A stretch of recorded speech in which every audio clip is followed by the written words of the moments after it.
Getting some holiday shopping done this weekend? Pick up some touchdowns. They're on sale at DraftKings Sportsbook, an official sportsbook partner of the NFL. What else would you expect from the number one place to bet touchdowns? DraftKings has doorbuster profit boosts and bet one, get one promotions on all types of touchdown bets. The Commanders are turning back into the Washington football team these last few weeks, but we're still locked in on all the Jaden Daniels player props. So be sure to check DraftKings Sportsbook app all weekend for flash deals that will have you dancing in the end zone. Grab some TDs with DraftKings Sportsbook. They're on sale from Thanksgiving through Cyber Monday. Download the DraftKings Sportsbook app and use code Jenkins to opt in. That's code Jenkins, only on DraftKings. The crown is yours.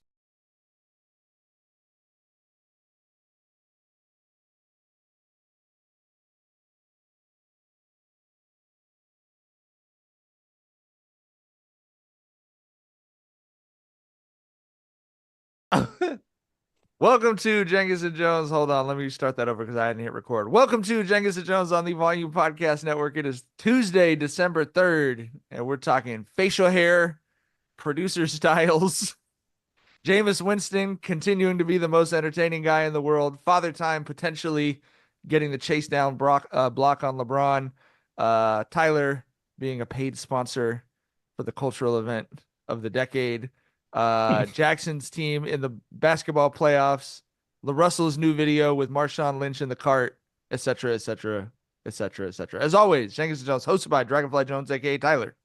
Hey everybody, how's it going? LaJethro Jenkins, aka John. What's up, Bubbas? I'm Guardy B, aka Mike. Motherfucking Mike. And we're produced as always by the increasingly lovely and talented Jackson Saffron and Josh Rodriguez. What's up? I know. Yeah. Disclaimer up front: this segment may not make as much sense if you are listening to the podcast versus watching it on youtube.com/@JenkinsandJones. But update: Jackson are we going for it with the beard officially? Officially might be a little strong, but Mike said after we stopped down on our Sunday show that I might owe the chat after they helped get me a PS5. Yeah. And I think that is fair. So I'm going to, because the chat was so unanimous, I'm going to keep the beard at least one more week. Then I will reassess, and then we'll go. It's going to be a week by week, not a day by day. Ask the chat. A week Does by this week. man look good? Because I think he looks fantastic. Well, thank you. You Guys. look like a whole you. man. You look handsome as shit right now. Thank G. you. Thank you. You feel me? I think I you should appreciate lean that. in. John my said boy. he You looks feel like me? he went through puberty. He said you look like a man.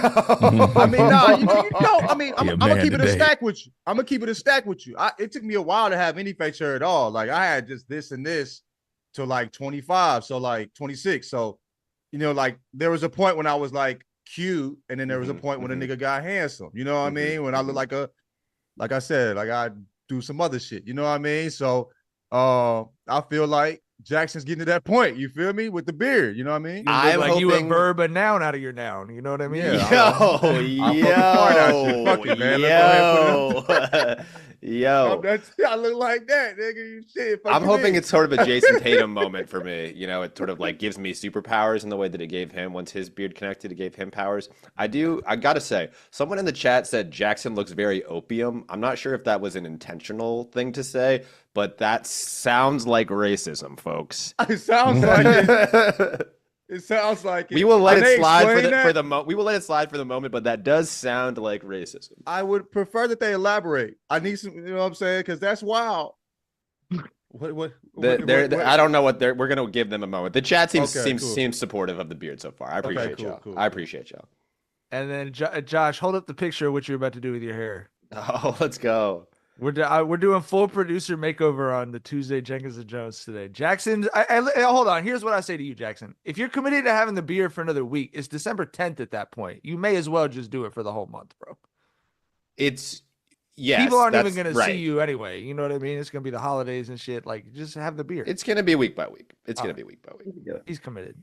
All right, Josh, show everyone what you're about to do with your hair. So first, I have a lot of hair. It gets very curly. So that's why I wear a hat. Don't like it, but I've never known a man who took a hat off and had that much hair underneath his head. Got a hairline.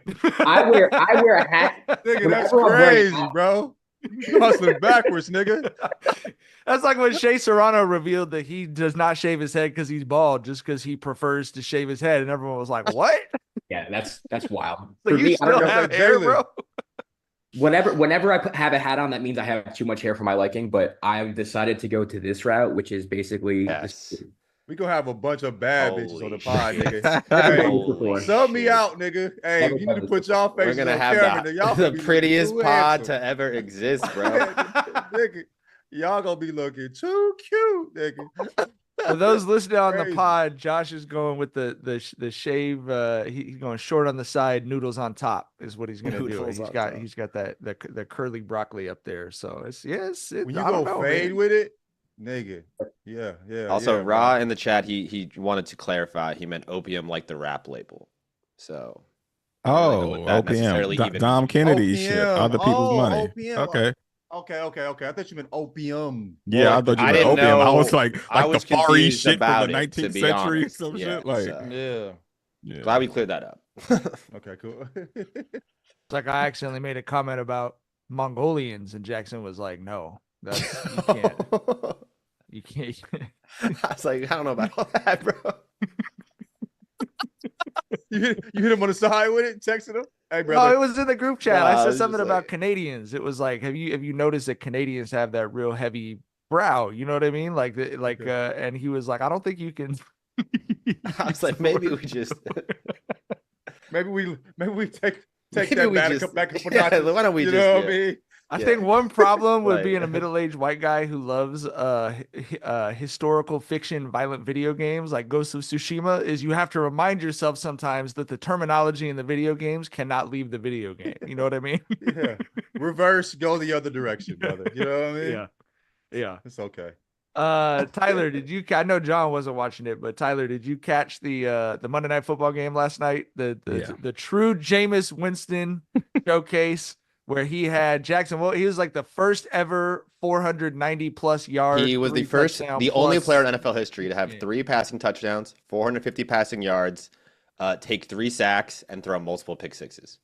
He's also the only player to ever, and he's now done it multiple times, I believe, to I think it was throw 3 touchdowns and 2 pick sixes in the same game. He's actually done that part before, just not the yardage and the sacks. Those were new last night. Yeah. He set the Browns single game passing record while also having 2 pick sixes and a pick that basically locked up the game for Denver. Like that is just the consummate Jameis experience right there, right? Like my favorite thing about Jameis was that season where he went 30-30. He went 30 touchdowns, 30 interceptions. The 30th interception came on his very last throw of the season. He threw a pick 6 in overtime. The worst fucking pick that could be thrown. A overtime pick 6 has an 100% success rate in winning the game, right? Like that is the worst possible pick that can be thrown in football. And he threw that shit as his last pass to get to 30-30. He is a magician. That is some showmanship shit right there, bro. Like I'm not sure if he's the worst quarterback in the league or the worst good quarterback in the league. But bro, it is just so wild how he is just so balanced between, he can go lights out, he can light shit up, like get you a single game passing record, and then just have those abysmal picks like that, bro. He's an experience, man. Yeah. My friend JB Peel, who I think listens to the pod, but he replied to you on Twitter and said it's like it's the exact opposite of Shohei locking up the 50-50 with the walk-off grand slam. It's the exact opposite of that. Yeah. Did you see his quote after the game? I was just about to bring up the quote. He Amazing stepped to the podium and asked the Lord to deliver him from throwing pick sixes. That is the funniest shit. I think that man said, I just want the Lord to deliver me from pick sixes. What? What? That man said, I need the Lord to deliver me from making bad reads. Please, Lord, help me read these defenses so I can stop losing games. The LASIK couldn't do it, so he's moved on to asking for God's help. Yeah, but that was my favorite, that it was revealed that he had been like one of the best players in NCAA football history, an incredible NFL quarterback, and had basically just been throwing at shapes. Just like I think that's one of the orange shapes down there. Like blind as hell, man. Incredible. And the thing about Jameis is I don't like he makes throws where you're like, what are you doing there? But it's it's also throws where like, okay, I can see how you didn't see that. You know what I mean? Like a linebacker cheating over and getting a pick. I can understand that. Yeah. And the thing about Jameis is like, I remember when he was when he was a prospect going into Florida State, and people were like, yo, this is like the smartest film room guy we've seen since like the Manning brothers. Like they said he was like a film room guru, bro. So it's not like he's a dumb football player. It's just, I don't know, bro. It might be the motherfucker. It might be the vision or what, but it's just, I don't know. He's just so hard to explain, dog. He's like just a silly Billy, bro. Yeah. I feel like Brett Favre has some of the same. It was just like, there's just a immense confidence in himself, which his entire athletic career leads you to understand why. Like, he was probably, can you imagine being Jameis Winston in high school as your brain is forming? Like, and in college, it was the same thing. Like, of course he has total confidence in himself, and he just, I feel like it's that there's quarterbacks that are risk averse, and they can be great. Like, I think Caleb Williams and Patrick Mahomes, for as creative as they can be, they're very risk averse. Caleb Williams, I think, is setting the NFL rookie record right now for least number of interceptions to attempts. And then there's the gunslinger, Jameis, Brett Favre. I think Tony Romo has some of that. That's just like, fuck it. Whatever happens is gonna be cool, And those are, for me, I have a soft spot. That's why it's like, but you heard Troy Aikman talking about Jameis on the broadcast last night, like acknowledging all the things that are great about him. And then he's like, and then he just loses the game.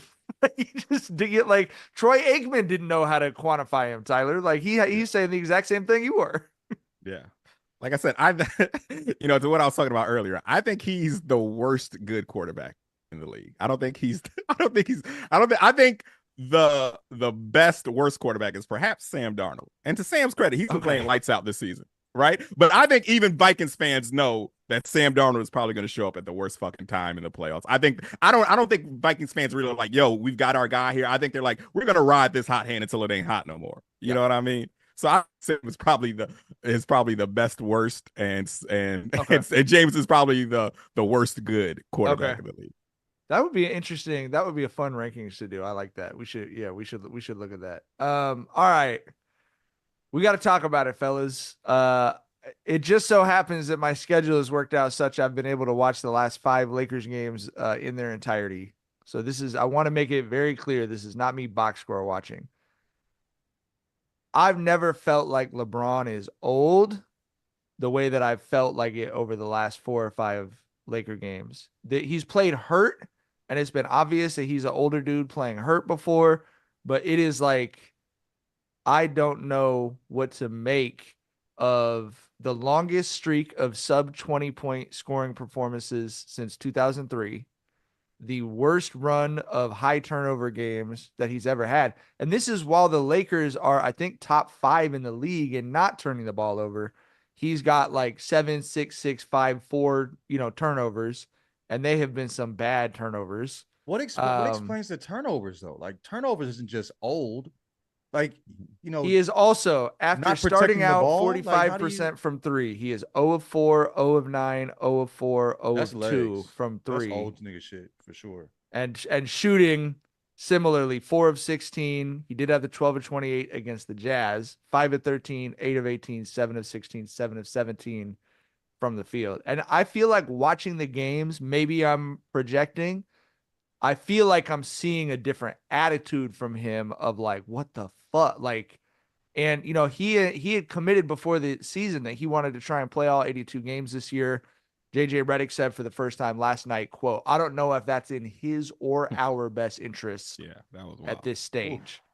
But you're seeing stuff that we haven't seen before, and it's making me very sad. Yeah. That JJ quote took me back a bit, because it wasn't your little standard cliche coach answer like, we'll evaluate that on a game-to-game basis. He was like, nah, bruh, this ain't gonna be good for him or us. He got to sit his old ass down, basically. Like, I mean, I'm guessing the next step is probably like a minutes restriction, but the thing is, that's such a flawed roster. Like if you're playing Bron 28 minutes a night, you're not gonna win a lot of games, bro. So I don't know. I don't know what the explanation is. I don't think he's all the way cooked. I think Father Time finally got, some good licks in on him. But, Right. he's the smartest fucking basketball player we've ever seen. I'm sure he's going to figure it out. But a lot of that shit is, being old and having all those miles on him. Like when Bradley Beal pinned his shit to the glass that night, that shit hurt me. I was like, bro, this motherfucker doesn't even play basketball and you let him do that to you? Like the motherfucker plays 8 games a year, dog. And that shit hurt. That shit hurted it. Crib, nigga. Yeah, but Come on, man. but bro, No, like I hear you. yeah, and I don't know. I just, like I said, I don't think he's all the way cooked. I think this might be, the first sign that we've seen of Father Time catching up to him, but I trust him to figure it out. We talk about it. It happens fast. It happens really fast. You know what I mean? Like you don't see it coming. All of a sudden it happens. He's stretched it out as far as a human we've ever seen a human stretch it out. But eventually it happens.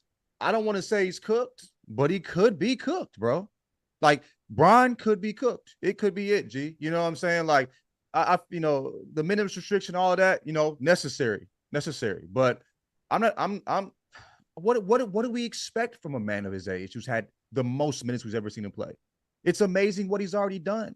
I mean, if he is, it's cool. You know what I mean? But it's definitely sad and it's hard to watch. But yeah, I'm not saying he's not cooked. I mean, I'll agree with Tyler. Yeah. Like, there's gonna be a stretch of 2 weeks next month where you're like 30 points a game. He's hitting threes again. Like, have you ever seen Bron look like this?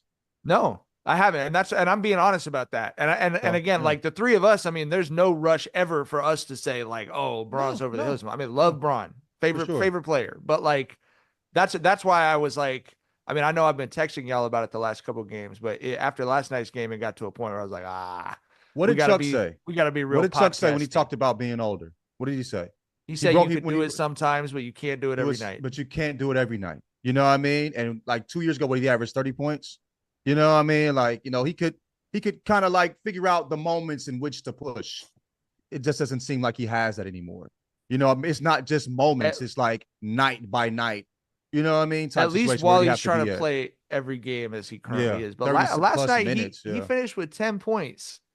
In a game that was a 12-point game at halftime, they ended up getting blown out. He almost didn't hit 10 points for, would that be like the first time since his first season? Yeah, has to be his first season. Longest streak of double. 2011 finals, that 8-point game that should live in infamy forever. Yeah, they had. That was an 8-point game, was it? He had an 8-point game in the finals, bro. So 13 years. I thought it was like eight points. Okay, damn, that's crazy.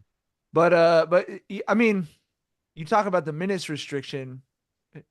I think that's the stuff where it's like, it's just going to be interesting to see how he handles it, like how his pride handles it and how he handles it strategically. Because when you start hearing we're going to put a minutes restriction on you, not due to a certain issue, but just due to your age, that's like when, something breaks on your car and you realize like, we're probably past the point of me fixing every little thing on this car. Like, it's just like we're just, that doesn't come off.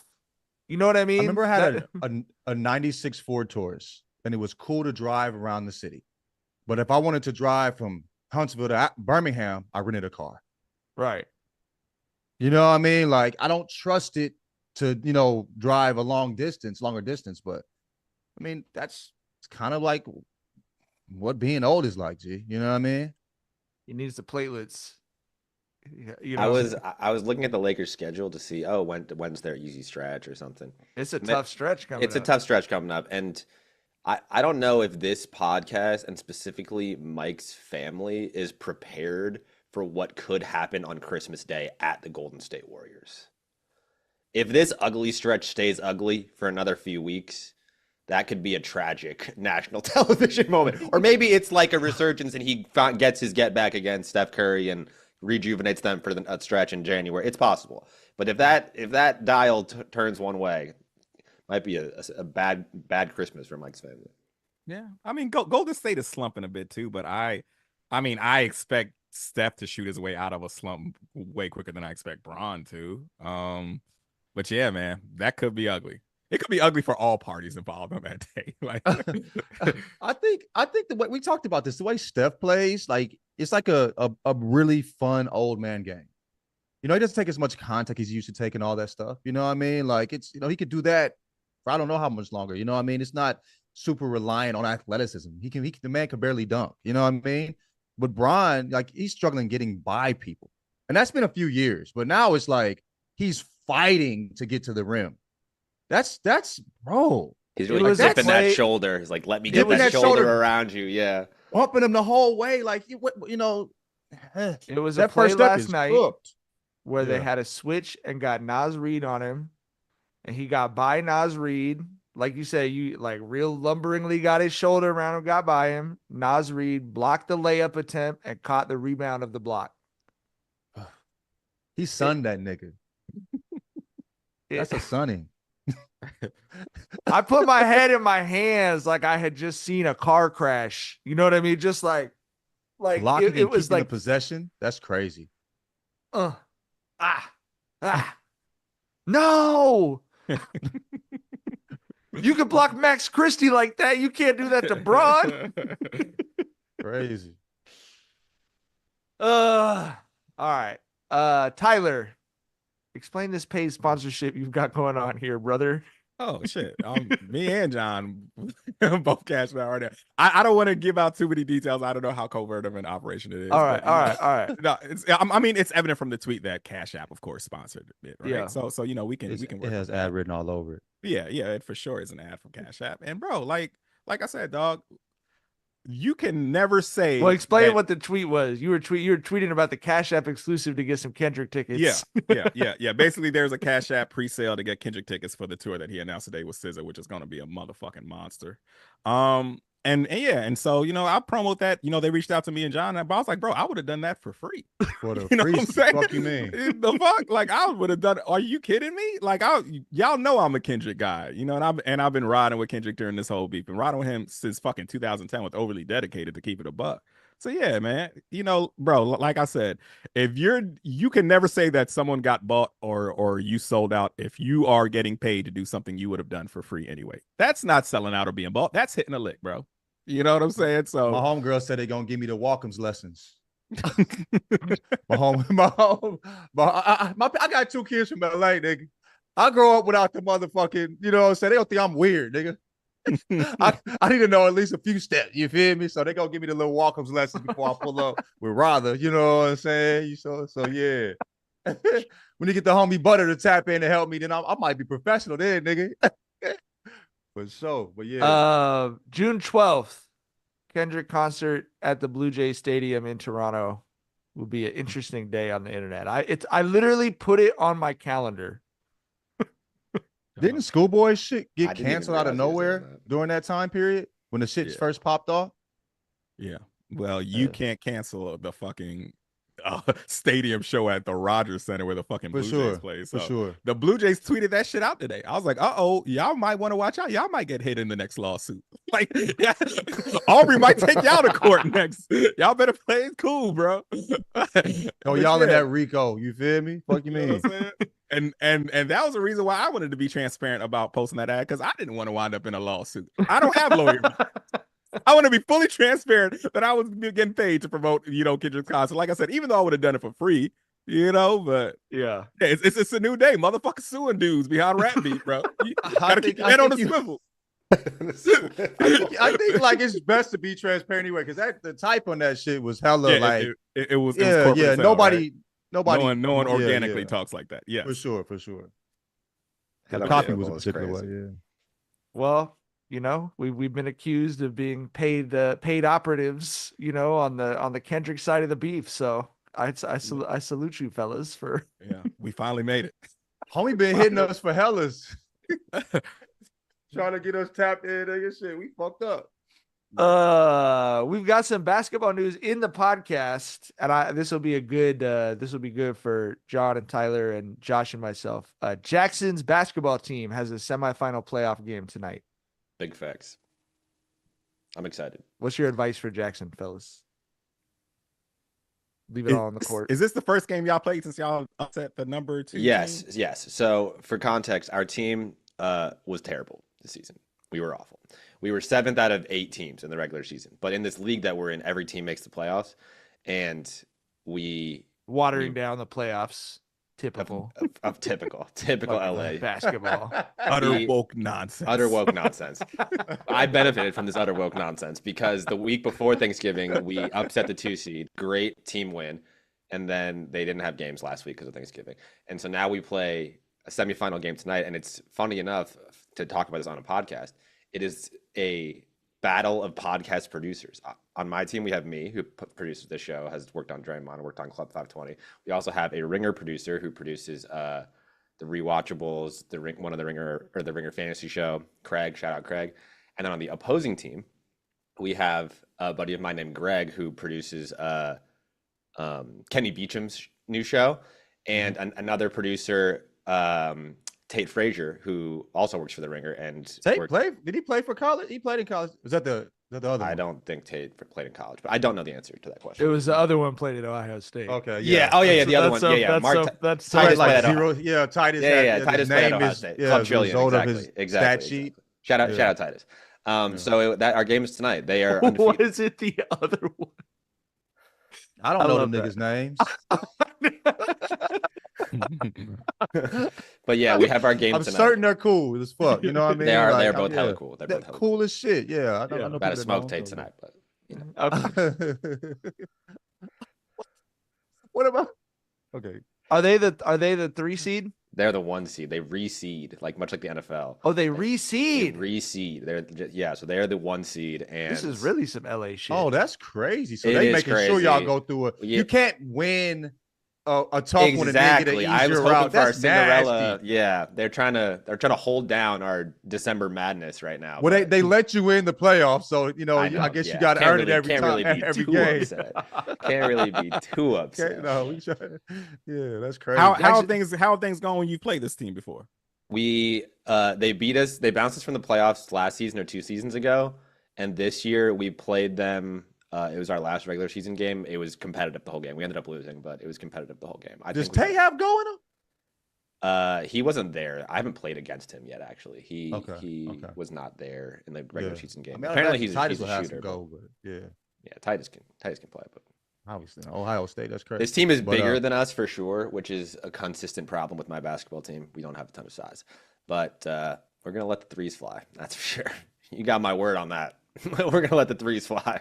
Hey, just have fun, my boy. That's my advice. Have fun and see what happens. Damn. You know what I'm saying? You put a lot of pressure on your shit, especially as a shooter. You know what I mean? I'm feeling ready. You don't even want to be thinking. Just let that motherfucker go. You're gonna be all right. Win or lose, you're gonna get yours, nigga. Yeah, the chat is so funny. Jackson got to drive the box score next pod. Participation trophy generation. Jackson probably got that young Vinny Del Negro game, I bet. And for those asking what position I play the Klay Thompson, Buddy Hield position. I'm getting the threes. Have you dropped 30 in a game before? I've dropped 30 in a game before. Okay.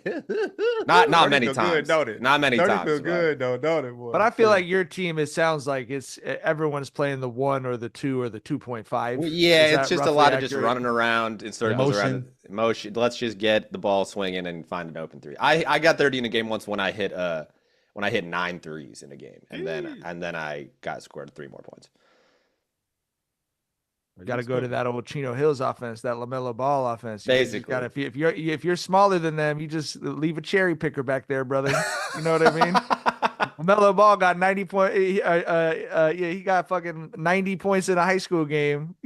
40 of them were off outlet layups off of missed threes from the other team. So don't be I will proud, definitely report back on Thursday. I'll bring this. I don't know if I'll have the stat line, but I'll report back. I thought you were gonna say Sean was on the other team. I was gonna pull up. No, shout out Sean, but he's not. It's like a West Side league. It's in Culver City. It's just far for people on the East Side. Okay. There's no issue. It's just like it's too far, I think, for people on the East Side. Got you. All right. Did y'all watch the music video I sent you? The snippet of? Yeah, I fuck with him. Hella tough. Okay, so this is a rapper, LaRussell. John likes it. I hadn't really listened to any of his stuff, but he dropped a music video on Twitter today of him. He's a Bay dude. He's riding around on the football field at Cal for his music video with Marshawn Lynch driving the cart, smoking. And it looks like I don't know that I've ever seen a music video since the 90s where someone looked like they were having more fun than that music video looked like. It was beautiful. Like truly, I just was smiling from ear to ear watching it. It like kicked my whole day off. I didn't sleep well last night. I watched that video. I was like, this man is living his entire dream in this 50-second clip on Twitter right now. This is beautiful. Yeah. And to get Marshawn to like relive one of the most Marshawn ass moments with him, reliving the whole cart thing he did when he was at Cal. Like that was a nice little Easter egg there. But yeah, man, I fuck with it. I'm not all the way hip to him. Like I haven't really tapped into his music, but I've seen him on his Tiny Desk clips that went viral, and I've seen him around. So I was hip to him. But yeah, I for sure need to tap into him. I mean, I really fuck with dudes from the Bay. Like, bro, those motherfuckers are never, they're cool as hell, but they're never too cool to not have fun. You know what I mean? Like the Bay are some really, really special people. Yeah, the Bay fucks with him hella tough too, bro. Like they love that nigga. Like he throws like backyard concerts. You know what I'm saying? And them motherfuckers be jumping. Like Sada Baby went to one and he performed at it. And he apologized, like, yo, I didn't know how crazy this really was. I would have for sure teed up. You know what I'm saying? Like, I need to run it back. You feel me? Like, and he's super hip hop, like freestyles, all types of shit. The dude is hella talented. He's not even signed, getting everything off the muscle. You know what I'm saying? Like, bro, you in a stadium with Marshawn Lynch off the strength of you. You know what I'm saying? Like, of what you created online without the machine behind you. Like, nigga, you moving right. You know what I'm saying? Like, Tiny Desk off the strength of you. I respect the hell out of him, but bro, he's dope. He's had some really fire ass freestyles. He's been on a tour, on like the radio tour, and has some crazy ass freestyles too. Like the nigga can really rap, super creative, brilliant marketing mind. I fuck with him hella tough for sure. He reminded me of like a Bay Chris Crack, who's a friend of the pod. Like this dude LaRussell, I think the album he just put out was his 33rd album. Yeah, that's for sure some Chris Crack work. It is just like Chris. Like that's all he does. He's just making music, and like you said, it isn't the machine behind him or whatever. But like increasingly, it feels like that's the stuff that, as someone who grew up when we grew up, increasingly that feels like the stuff that I actually connect with. Is the stuff that people are just doing kind of off by themselves. You know what I mean? That's currency. You know what I'm saying? That's how currency moved. That's how fucking Larry June moved. You know what I'm saying? Dom was doing shit like that too as well. So learn from the blog era. But yeah, I love that. We ain't losing all the recipes for sure, man. I mean, it's dope to see him still doing that type shit. Yeah. All right. That's all I got. Unless y'all want to talk about this horrible bullying that this chick is getting for getting we don't got no. We keep it in the group chat. Yeah. It's not a fun conversation to end on. That's nasty, bro. Yeah, nasty as hell. All right, that's all the time we got. We'll be back on Thursday. An hour later, we'll be back Thursday. 11 a.m. Pacific on Thursday. 11 a.m. Pacific, 2 p.m. Eastern. I know everyone wants to see what our producers look like and see. Find out how. When you get in the cut, Josh? When you get in the cut? When is it happening? Good question. Probably tomorrow. Oh, wow. Damn. I got a busy day today. I got a really busy day today. Oh. So what were the decisions? You had some other options, or did you just like, yo, it's time to get the fade, my nigga? I mean, I just always get it shut. I always just get a 1.5 all around, like a buzz cut. Like I just always done that. I always like the way it looked. The decision is not really the fade for him. It's the leaving the lettuce. It's the up curly there. shit. Yeah, I never get it. I never let it get past like. I mean, I used to get haircuts like once a week. Like, Yeah. And I don't know. I grew it out this time, and I was like, you know what? Maybe I should try this before. Why would you run from the curls for so long? That's kind of crazy. Because I got New York motherfucker, bro. I got made fun of. They fuck with the curls out there, nigga. Yeah. Growing up, I got made fun of with my hair because I didn't really maintain it. Like I would just wake up and go to school type of thing, and girls would tell me I look homeless. I used to get. I mean, if you ain't taking care of the curls, it do get crazy. You're like a bird's nest, nigga. You know what I'm saying? It can go from bad bitch to musty real quick, nigga. If you ain't got no products in that shit, you know what I'm saying? Right. Like, That's the toughest thing for Vinny is like when I comb my hair, I'd literally just take a comb and I go like this, and then I'm done. And he's gotta put the shit in. He's gotta pull the curls out. You gotta moisturize that shit. It's like a constant thing. I know he gets annoyed with it, and then, but it looks good. So hey, lean in, bro. Lean in. I'm gonna try. Yeah, bro, you're like our age, Josh, like close to it. I remember like the curls was cracking, like, you know what I'm saying? Waves of the curls type shit was going crazy. If you took care of it. The problem was I was the type of kid who just woke up and went to school. Like I just did not care. I wore basketball jerseys to school, just did not give a shit about how I looked like until I got to college. That's crazy. Yeah. I love it. High school like a fashion show, nigga. We had all polo, Nautica shit. Like, I went to a Catholic high school, so we okay. Oh, for we sure. things Yeah, in there. yeah. That makes sense. Yeah. Thursday's pod gonna be live. Stream makeover. Fashion show. Josh edition. I'm about to come back here with hair the W. reveal. Yeah. Hair Pulling a reveal. polo, nigga. Button that bitch to the neck. You feel me? Let's see what time it is, my boy. I love it. All right, we'll see y'all on Thursday. Bye.